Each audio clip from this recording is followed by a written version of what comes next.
the Coast with Alex and Britt.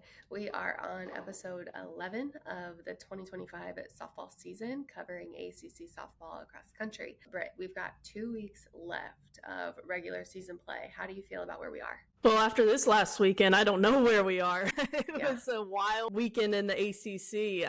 I mean, we'll definitely dive into it, but it really skewed my perspective on a lot of things, not just in the ACC, but around the country. It was just a great weekend of softball. I mean, upsets and records broken, but crazy. Yeah, absolutely crazy. So before we get into specific teams, let's just talk about how offensive the ACC is. And I think that that's, of course, right, we're both hitters at heart, something that we can really appreciate, and the records that have been broken so far. So just to kind of start, Kat Rodriguez at your alma mater, UNC, absolutely crushing it. She holds the RBI record right now, and she's 5 away from the ACC RBI record for single season. What year did you graduate, Alex?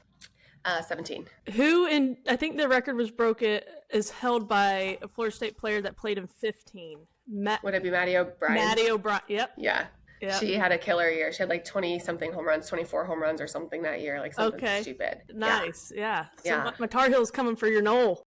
I like it. Let's see it. Let's see it. Jade Hilton at Virginia has been phenomenal. She just broke the career home run record and tied the single season home run record. So it's been a lot of fun to watch her. Virginia as a team has beaten the single season home run record, hitting 57 as a team. And Stanford has also broken the single season home run record with 82.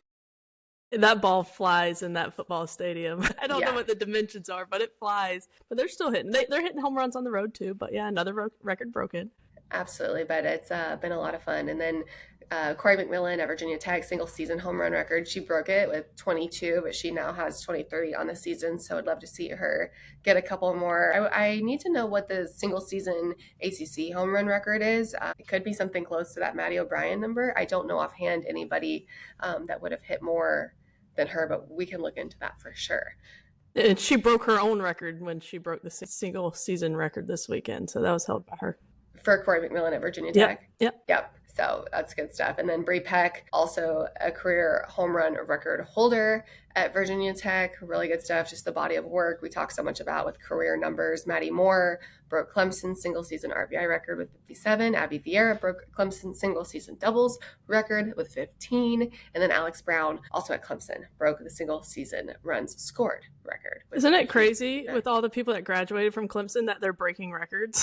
Yeah, I love it. It's good stuff. But I think that's been the storyline for this Clemson team in general, is not knowing who they were going to be after graduating, a very historic and well-known class, and then just like not missing a beat is what it seems like. Mm-hmm. So a couple of ACC Player of the Week awards were given. Do you want to share those? Yeah, they're all swept by Virginia this weekend. They beat Louisville for the first time in program history. Eden Bigham in the circle, she went 3-0. It was part of a shutout and then had her own complete game shutout. She struck out 13 batters, only allowed 2 earned runs and 16 innings pitched. And Jade Hilton, who we just talked about, that broke a couple records of her own. This is her second straight weekend of being the ACC Player of the Week. She was 7 for 12, hitting .583 for the Who's.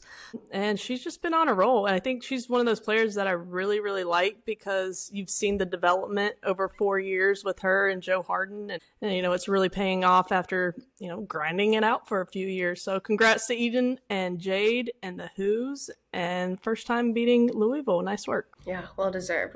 So before we get into specific team stuff with what happened across the country in the conference last week, let's just first acknowledge, I think, Florida State, who sits at the top of the conference in that number 1 slot, did not get to play their games last weekend. Unfortunately, as a result, all athletic events were paused following a very difficult and traumatic situation at the university involving an active shooter that was on campus around noon on Thursday of last week, which is when games were supposed to start, was that Thursday, given that it was Easter weekend. So our thoughts are with Florida State and the Tallahassee community. I feel like just those are my people, and just continuing to be hit with really tough situations. But our thoughts and prayers are with them. Absolutely. And I commend the university for doing the right thing and shutting everything down, shutting it down. It needs to be shut down. Terrible situation. Yes, you said it very well, Alex. Thoughts and prayers to everybody. Definitely. But let's go ahead and keep talking about the success across the conference and the country with the ACC and the games and series that did happen. So Virginia Tech at Pittsburgh, this one was absolutely crazy. And Britt, you must have had like a blast because I know you were in Bristol covering like several days of coverage in these games overall. But holy hell, I didn't expect this one. So you want to get into it first? Yeah, no, I don't think anybody expected anything that happened this weekend in Pittsburgh. I mean, Pitt's coming off of last series where they took a game from Duke, and, that was probably a good thing. And, maybe they take one from Virginia Tech just because they can put it together. But that first game, they came out swinging and put it to Emma Limley got the start. She only went a few innings, having some major command issues this weekend. I think Pitt did a phenomenal job of laying off her rise ball. And this weekend, Emma Limley didn't have a secondary pitch that she could throw for a strike. So if they were not swinging out of the zone at her rise ball, she was in trouble. A lot of walks that came around to score, wild pitches came around to score. And then Virginia Tech's bats weren't really there that first game. But my God, Alex, game 2, it's like, how is Virginia Tech going to respond to, they're setting themselves up to be playing Florida State for the regular season championship, both tied at the top of the conference, and all they need to do is come in here and take care of business at Pitt. So they lose first game, and it's like, shoot, how are they going to respond? 1-0. What was it?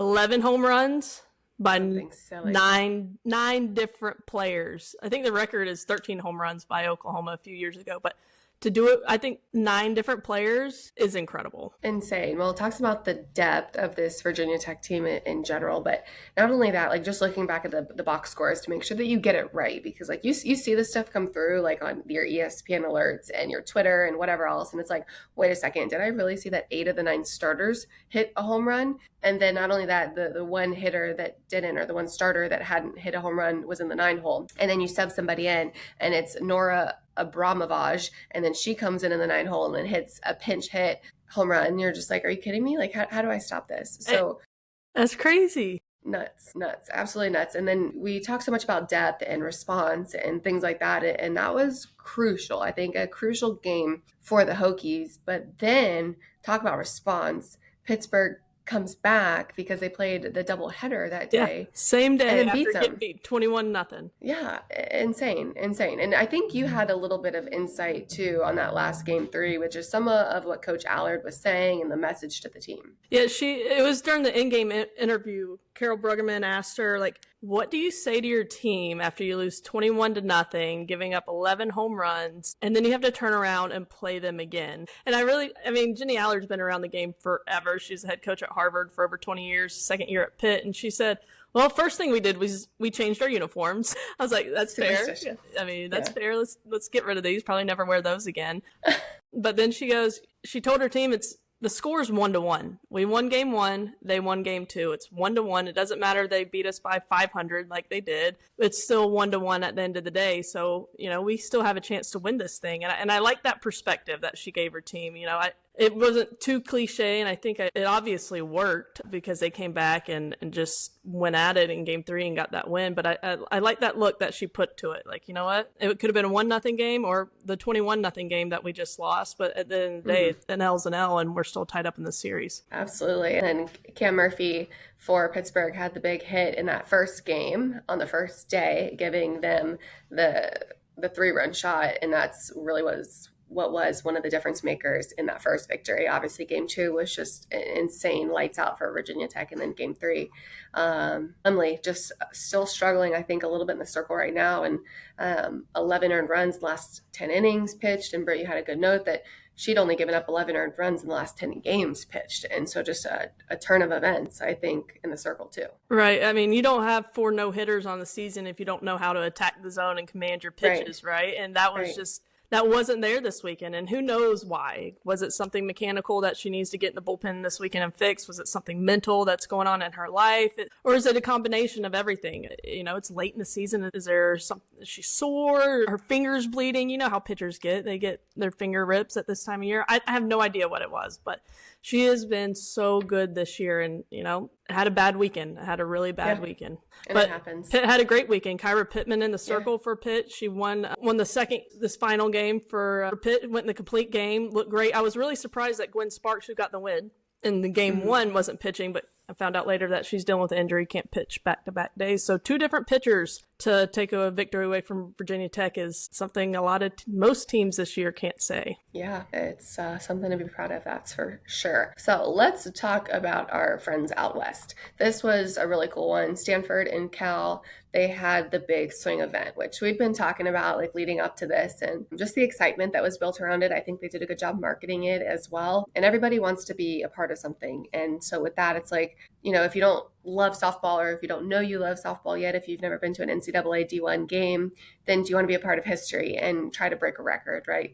Everybody can relate to something that they were doing out there this weekend, which I think was really cool. So they had the big swing event, which was the game between Stanford and Cal on April 19th, this Saturday. They're playing in the football stadium, and they're trying to break the record for the most attendees there on site at a game in college softball. And they did it. And that was so fun. 13,207 fans. That's awesome. I mean, if you build it, they will come, right? I just love it. And I want to go back to why they're playing in the football stadium. Stanford's getting a new softball stadium, a $50 million softball stadium, which great investment by Stanford, and even better job of Alistair knowing for her seniors, she didn't want them to play their entire senior season on the road. So she took her brilliant mind, got creative, looked at some dimensions, and was like, hey, I think we could fit this in here, and went to her administration, and for them to support her to do that, awesome job by Stanford, and awesome job on the big swing. Awesome job for everybody in the Bay Area that showed up. They picked a great game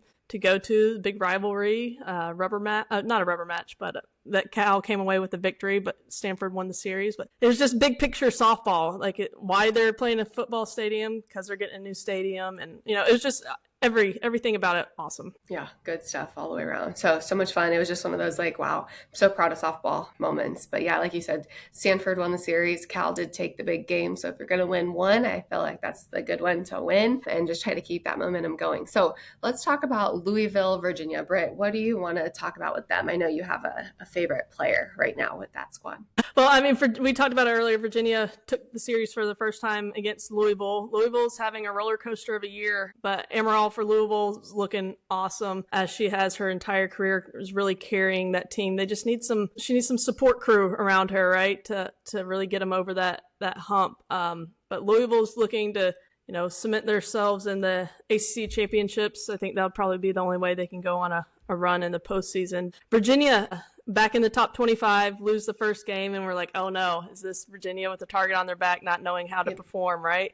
But they were able to come out and take the series, and Bigham looked great in the circle. That's why she got the player of the week honors. So nice job, Virginia and Joe Harden's squad. Yeah, and real quick, just on Louisville, to me, they're very much an on the cusp team of making postseason. I think that we'll get into it a little bit later, but ACC has a good chance of beating some previous records the last couple of years with teams sent to the NCAA tournament. But Louisville right now is that team that's sitting in the 50s, and it's a team that hasn't done fantastic when it matters most. And so I think the way they play the next 2 weeks will be a really big indicator on that. And Florida State, if I'm not mistaken, off the top of my head, is one of those series, I think this weekend. Mm-hmm. And so it'll be big to see how they respond. So NC State, UNC, what do you have on your alma mater? This was a fun series. I think, to me, this was going to be the most exciting series. After UNC took the series last weekend against Virginia Tech, they needed to take care of business this weekend against NC State, just to help cement them in the postseason. I think they're in after this weekend. But NC State took game one. They were competitive. They hit the ball well, played good defense, but UNC had to come back from behind in game 2 and 3. The walk-off by Shelby Barbary in game 3, probably the hitter that you didn't think would do it for UNC. She's batting under 200 with all those offensive bats in that lineup, and she's the one that stepped up big time for the Tar Heels when they needed it most. It's not always, are you having the greatest season? You just got to take the opportunities when you get them. You're just waiting for that one moment, and she got hers, and it was a lot of fun. There's a moment in the game, though, when have you seen Carly Myrtle's dad in the stands with his trumpet? Yes. So that's Carly Myrtle's dad, and she hits a home run, a bomb, an absolute blast. He gets up, and he's playing his trumpet, and in between innings, and they have confetti. The confetti goes on the field. The umpires this just drove me nuts, called time and made all the players pick up every piece of confetti that fell on the ground and then awarded a ball on the batter to NC State for delay of game.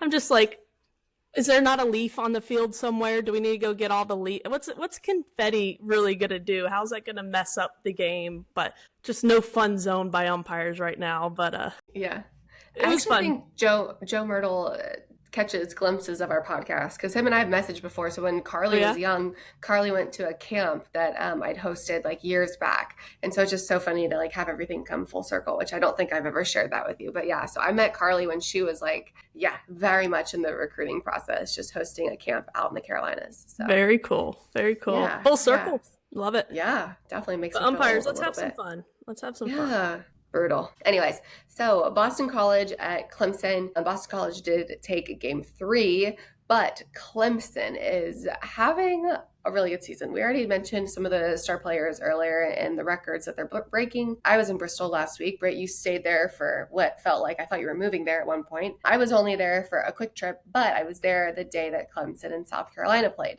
And that game was so much fun to watch, so much fun to cover because we came on before the game, after the game, and just kind of the hype around what the Tigers are doing is just really cool. So that was a big win over South Carolina in the midweek. We always love an SEC win. We love a top 25 win. So really good stuff for Clemson. Marion Collins had 2 home runs in the game. The last one was the walk-off shot. That was just, again, so much fun. Only a freshman, so much to look forward to in her career. So the Tigers are looking really good. They are, and I know it was a 2-0 game, but I don't know if you felt this way watching it too. I felt like they were in control the whole game against this top 10 team. They had a 3-run home run robbed. They had to play at the plate, the end of inning, take a run away. I mean, they were on the offense the entire game and complete control of that game. So it wasn't just like, oh, they got lucky with 2 solo shots. No, Clemson dominated that game. Yeah, it was fun. And then Macy Citron is still just lights out. She's so good and so much fun to watch too. So shout out to Clemson for what they're doing. Boston College, good win on day 3 there, but yeah, I do want to give some props to Boston College because that's a tough place to play, especially game 3 after, just getting beat first 2 games. And what they're doing without Abby Dunning and Haley Papillon, they're 2 pitchers. Like going into this season, I was really high on Boston College of like doing things that as Boston College has never done before in the past, like really going on a run and making some noise. But their 2 best pitchers go down early in the season, and for them to fight back and still be playing some good ball and beating some good teams, hats off. Nice job, Boston College. Definitely. Good stuff. Notre Dame at Duke. What do you got on what was going on out there? They were all 1-run games, very close games. I don't know who's going to show up for Duke. That's like, which team's going to show up for the Blue Devils? Is it going to be the offense that came out and hit 6 doubles in the first inning against North Carolina, or is it going to be the team that waits until the 5th or 6th inning when they're behind to really turn it on and do something offensively? What's Cassidy Curd going to do in the circle? Is she going to be able to find the zone and dominate like she did against UNC and got those 3 wins, or is she going to struggle with her control and wild pitches and getting ahead of batters? There's just so many questions, not really with what the talent is on this team because they're a very talented team, but which one's going to show up right now? Yeah. And I feel like it's valid. And this is a team that, people can say all they want that, they went to the World Series last year, they did all these things, but at the same time, they don't have a lot of experience that returned. And that's because of graduation, because of transfers, because of grad programs, things like that. And so this is a team that's very much still figuring it out, and you can't fault them, but at some point you got to stop figuring it out and you just got to do it. Mm-hmm. And I think that that's what they would say as well. I think a bright spot, sorry. I think not much time left. Yeah, no, there's not. There's really not. That's a really good point. There's not. We just have a couple weekends, and if they want to host, they've got to figure it out now, and they've got to have that sense of urgency right now. But I think the bright spot is your girl, Mina Vega. I mean, she is just still tearing it up day in and day out. And Danny Drugmuller in the circle, she is eating up a ton of innings and doing a good job. I look at her as like a stabilizer in the circle. She's not going to come out and dominate, but she's going to keep you in games. And she's already pitched well over 100 innings and only threw like 40 last year. So she's filling some big shoes and a big role for this team when they need it. Yeah. And Notre Dame on the other side taking this game, like we mentioned, no sweeps this weekend. And Notre Dame, you mentioned Louisville being on the cusp. I think Notre Dame's on the cusp of doing something really great too in the future, because first year head coach, bring in new assistants, both with a lot of head coaching experience, and they've lost a lot of one-run games in ACC play. They lost the rubber match to Louisville in 14 innings, lost the rubber match to NC State in 8 innings, lost Game 3 to Virginia for the sweep in 10 innings, and then they lost 2 one-run games to Duke. So they're just one run away from having three more series victories in ACC play and a sweep. So Notre Dame's turning things around, and they're going to be good in the future. Yeah, I agree. So good stuff out in South Bend, even though South Bend can be a weird place. So looking ahead, we've got Clemson at Tennessee tonight. That'll be a fun one. I know you love going to Knoxville, Britt. Georgia Tech is also tonight. And then a couple more ACC series underway this weekend, and next weekend are the last 2 weekends of regular season play. So it feels like the 2025 season as a whole just absolutely flew. This weekend, you got Boston College at Syracuse, UNC at Notre Dame, Clemson at Georgia Tech, Virginia Tech at Cal, Florida State at Louisville. That'll be a big one for Louisville specifically. Duke at NC State, Virginia at Stanford. And then something that you made note of as well was Stanford owns an 11-7 record in conference play. And so, yeah, go ahead. There's a log jam right in the middle of the conference. Like 5, 6, 7, 8 are just neck to neck, and Virginia right there. Virginia's 5th, Stanford's 6th, and the first 4 teams get a bye in the ACC championship. So you really want to be in that top 4 spot.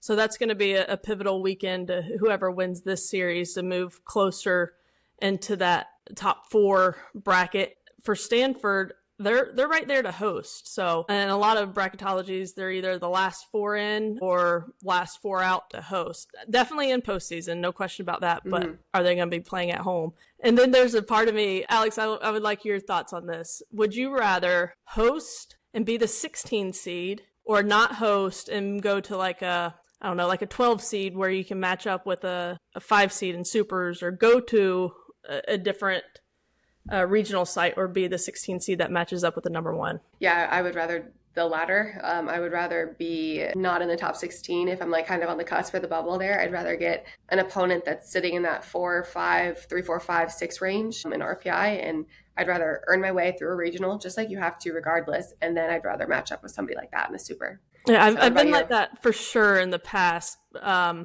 Especially with Oklahoma being the number 1. Like Florida State was a 16 seed last year, right? And they got sent to the dynasty of Oklahoma. This year, I feel like I'm still on the fence, because the number 1 spot's changing week in and week out. It's not as heavy up there at the top. So, I don't know. Just something I was curious to get your thoughts on. We can come back to this the next couple of weeks too if we want, and just kind of keep figuring out like who's there this week, and then maybe our opinions will change. But right now that's where I think. But I do think that you're right. There's nobody that's like really just lights out securing that number 1 spot. But I think in also a very scary way, like 1, 2, 3, and even 4 are pretty damn solid. Right. And so it's like pick your poison.